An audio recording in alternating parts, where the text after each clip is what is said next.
Spanish conquistadors conquered people such as the Aztecs in search for gold while in the Americas. They won against the Aztecs because they had weapons, animals, and diseases the natives did not have.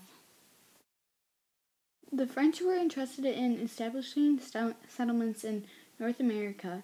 They used natural resources such as fish and furs. The French built forts and traded with the Native Americans. The English left England for a new life in the New World. They built colonies and people could choose their own religion. Many of these travelers died of diseases coming to the New World. The English could not leave without a charter. A charter is a document signed by the king to give permission to settle in the New World.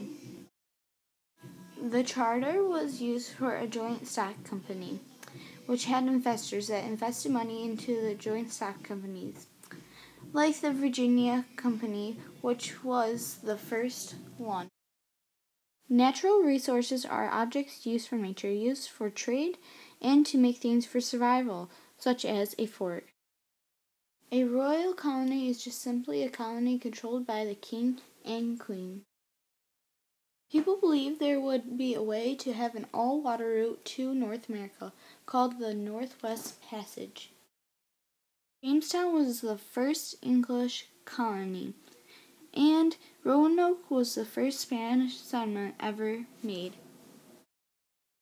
John Rolfe brings tobacco seeds, peas, and cash crops. He later on saves Jamestown, and then he marries Pocahontas. Cash crops are crops that have been grown by enslaved African Americans for trade.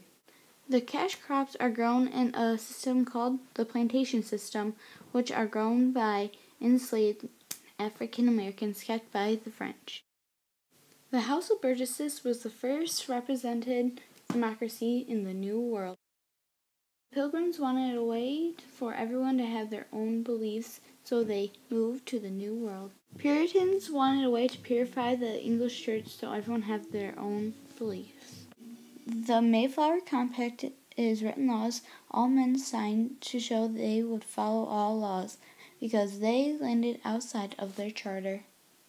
The Pilgrims got along so well with the Native Americans they decided to have a 3-day feast.